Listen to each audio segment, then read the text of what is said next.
So guess what I did last night? That's right, I did burn a cherry stump.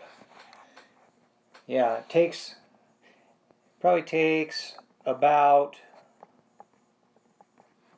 I would say 32 hours to burn a cherry stump. That's not exactly how long it takes, but no one really cares exactly how long it takes. That right there is called an estimate. Sometimes it just matters if you're close to the right answer. And that's when you would use an estimate. Okay? That's one example of when you'd use an estimate. We're going to go over some other times when you would use an estimate. So today the lesson is on estimating sums and differences. So our learning target is I can estimate sums and differences of whole numbers. So you may ask yourself, what does the word sum mean? Well, I'll tell you. It means the answer to an addition problem.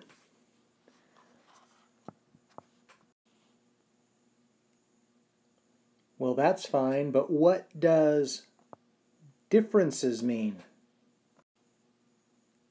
Well, I'll tell you. A difference is an answer to a subtraction problem. Okay, Mr. Merriman. But then what does estimate mean? Well, let me tell you. Estimate means to give an answer that isn't exact but is close enough. So to give you some examples, where'd that go? So to give you some examples, the sum of 2 and 3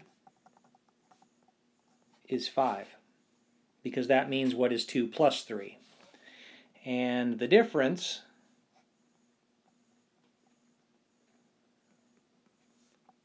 of 8 and 4 is 4, because 8 minus 4 is 4. Okay? And if I estimate how much time most of you play Minecraft each night, I would say about 2 hours. That's an estimate. It's not exact, but it's close enough.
So why would you ever estimate?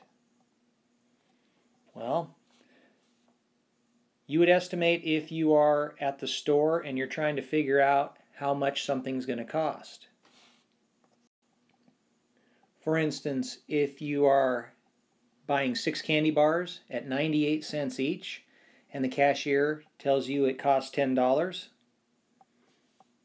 you know that it would not, because 98 cents is close to $1, and 6 $1 candy bars would be about $6, not $10. So if you can estimate, you can save yourself money.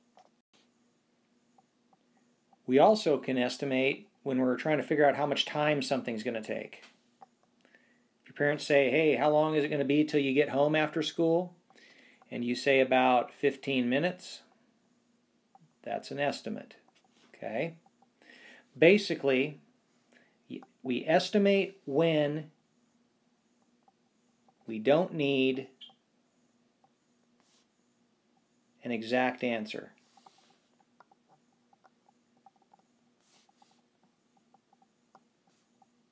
In fact, sometimes we estimate when we can't get an exact answer.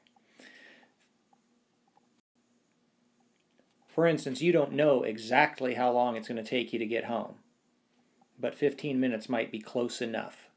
So we estimate when we don't need an exact answer. So Mr. Merriman, how do we estimate sums and differences, you ask? Well, let me tell you, there's only 2 steps. The first step is to round each number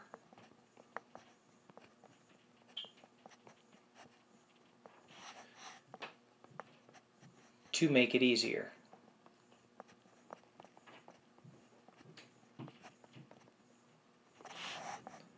The second step is to either add, if you're finding a sum, or subtract if you're finding a difference.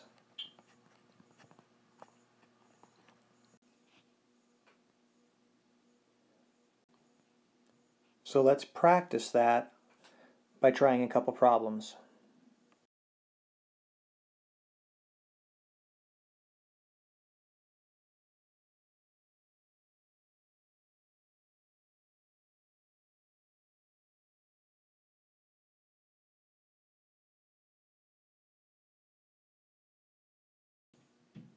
Estimate the difference of 882 and 74 rounded to the nearest 10.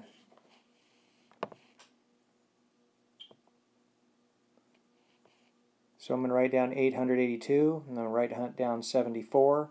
I'm going to round those each to the nearest 10. So when I look at 882, I find the number in the tens place, the 8. I look at the place to the right, it's less than 5. So I keep the 8, and the next number becomes a 0. So it turns into 880. On 74, I look to the next number to the right of the tens place. It's small, it's less than 5, so I keep that at 70.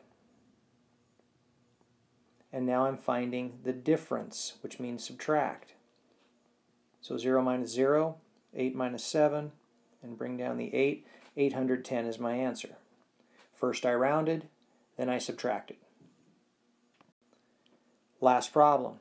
Estimate the sum of 1,482 and 649 rounded to the nearest 100.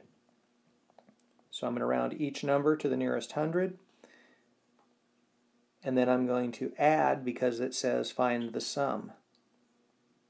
So on 1,482, the 4 is in the hundreds place. I look at the digit to the right. Since it's bigger, it's 5 or more, I'm going to round the 4 up to 5. So it's going to become 1,500. The digits to the right become zeros. And then I round 649. When I look to the right of the hundreds place, it's less than 5. So I keep the 6, and everything else becomes zeros. And remember, I'm finding a sum. So I'm going to add. carry the 1, and I get 2,100. So that's how you estimate sums or differences.